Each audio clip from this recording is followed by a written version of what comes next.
نحمده ونصلي على رسوله الكريم أما بعد فأعوذ بالله من الشيطان الرجيم بسم الله الرحمن الرحيم يا أيها الذين آمنوا أطيعوا الله وأطيعوا الرسول صدق الله العظيم وصدق رسوله النبي الأمين الكريم ونحن على ذلك لمن الشاهدين والشاكرين والحمد لله رب العالمين. منبر رسول پر تشریف فرما میرے اساتذہ اکرام اور میرے ہم سبق ساتھیوں و حاضرین مجلس، السلام علیکم ورحمۃ اللہ وبرکاتہ. الحمدللہ میں الہدیٰ قرآن اکیڈمی میں سال اول کا طالب علم ہوں اور اللہ کے فضل سے قرآن مجید کے 10 پاروں کا حفظ کر چکا ہوں. سبحان اللہ سبحان اللہ. اللہ سے دعا ہے کہ وہ مجھے مکمل حافظ بنائے، آمین. سبحان اللہ سبحان اللہ.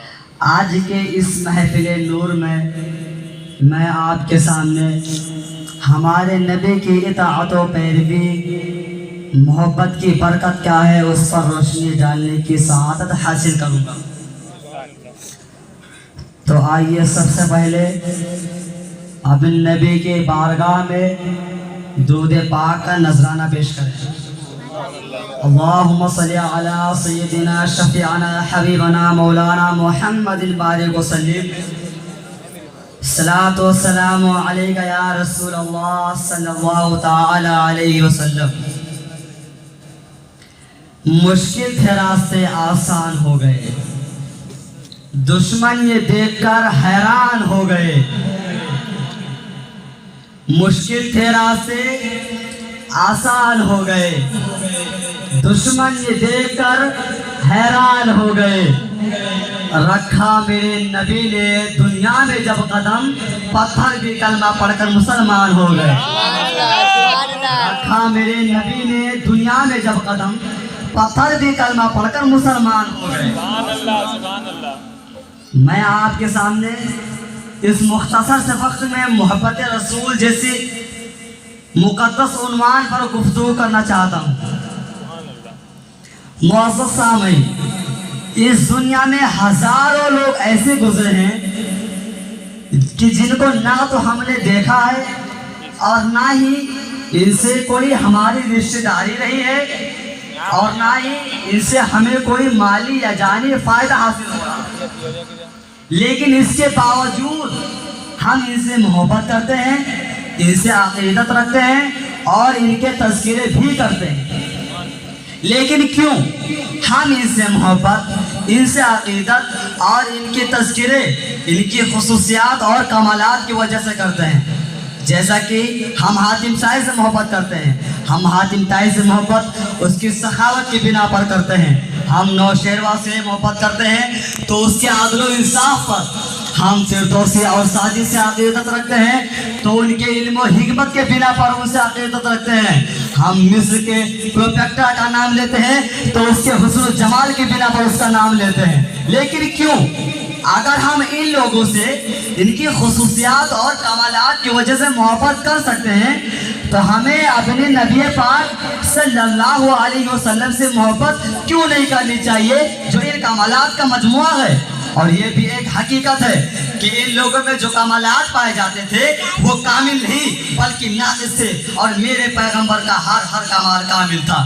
میں حاتم طائی کی سخاوت سے انکار تو نہیں کرتا، لیکن حاتم طائی کی سخاوت میرے رسول کی سخاوت سے بھلا کیسے مقابلہ کر سکتی ہے کہ جس نے دوستوں کو بھی فائدہ پہنچایا، جس نے دشمنوں کو بھی فائدہ پہنچایا، جس نے ظاہر کو بھی مالا مال کیا، جس نے باطن کو بھی مالا مال کیا. اس کی سخاوت کا سلسلہ اس کے دنیا کے جانے کے بعد بھی اس دنیا میں جاری ہے. وہ دنیا میں بھی نوازتا تھا، وہ آخر بھی اپنی امت کو نوازے گا. میں نوشیروہ کے عدل و انصاف سے بھی انکار تو نہیں کرتا، لیکن نوشیروہ کا عدل و انصاف میرے رسول ہاشمی صلی اللہ علیہ وسلم سے بھلا کیا نسبت رکھتا ہے کہ جس نے عرب کی ظالمانہ ماحول میں عدل کی میٹھے چشمے جاری کر دیے، جس نے یہ تک کہہ دیا کہ اگر میری بیٹی فاطمہ بھی چوری کرے گی تو ہم اس کے ہاتھ کاٹ لیں گے۔ میرے نبی کا مقابلہ مصر کا وہ حسین بھی نہیں کرتا کہ جس کو دیکھ کر چند عورتوں نے اپنے ہاتھ کاٹ لیے تھے اور ان کی ہوش و آواز گم ہو گئے تھے۔ کمال حسن یوسف پر فقط عاشق زلیخا تھی، خدا خود جس پر عاشق ہے وہ صورت ہے محمد کی۔ آج دنیا والے کسی کی ذہانت پر ناز کرتے ہیں تو کسی کے حسن پر ناز کرتے ہیں، کسی کی دولت پر ناز کرتے ہیں تو کسی کی اطاعت پر ناز کرتے ہیں۔ تو میں اس نبی پر ناز کیوں نہ کروں جس میں یہ ساری خصوصیات پائی جاتی تھی؟ میرے نبی کے اندر صداقت تھی جس سے ابو بکر صدیق بن گئے، میرے نبی کے اندر عدالت تھی جس سے عمر فاروق عادل بن گئے، میرے نبی کے اندر سخاوت تھی جس سے عثمان غنی سخی بن گئے، میرا نبی بہادر تھا جس سے علی شیر خدا بن گئے۔ میں اس سے آگے بڑھ کر کہنا چاہتا ہوں، میرے نبی کے اندر، میرے پیغمبر کے اندر رب کائنات نے ہر وہ کمال رکھ دیا تھا جو حضرت آدم علیہ السلام سے لے کر حضرت عیسیٰ علیہ السلام تک تمام انبیاء میں فردن پایا جاتا تھا۔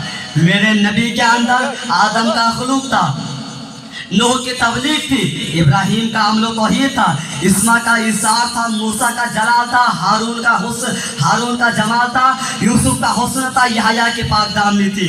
میں تو کہتا ہوں کہ جس کو حضرت محمد مصطفیٰ صلی اللہ علیہ وسلم سے محبت نہیں، اس کو پاک دامنی سے محبت نہیں، اس کو صداقت سے محبت نہیں، اس کو شرافت سے محبت نہیں، اور جس کو شرافت سے محبت نہیں اس کو انسانیت سے محبت نہیں، اور جس کو انسانیت سے محبت نہیں وہ انسان نہیں، وحشی درندہ ہے۔ بلکہ میں تو سمجھتا ہوں کہ ایسے انسان کے اندر دل نہیں، پتھر کا ٹکڑا ہے کہ جس کے دل میں محبت رسول کی لگن نہیں، نبی کریم صلی اللہ علیہ وسلم کی الفت کا جذبہ نہیں۔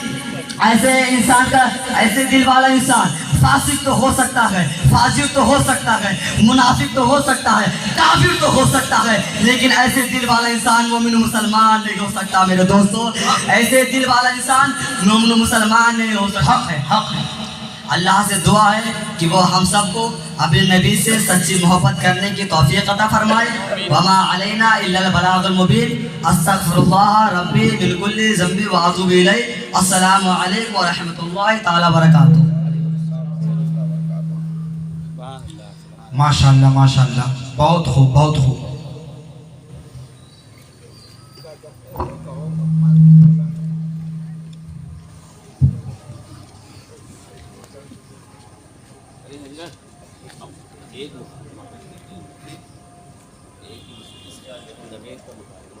آئیے آپ آئیے نا،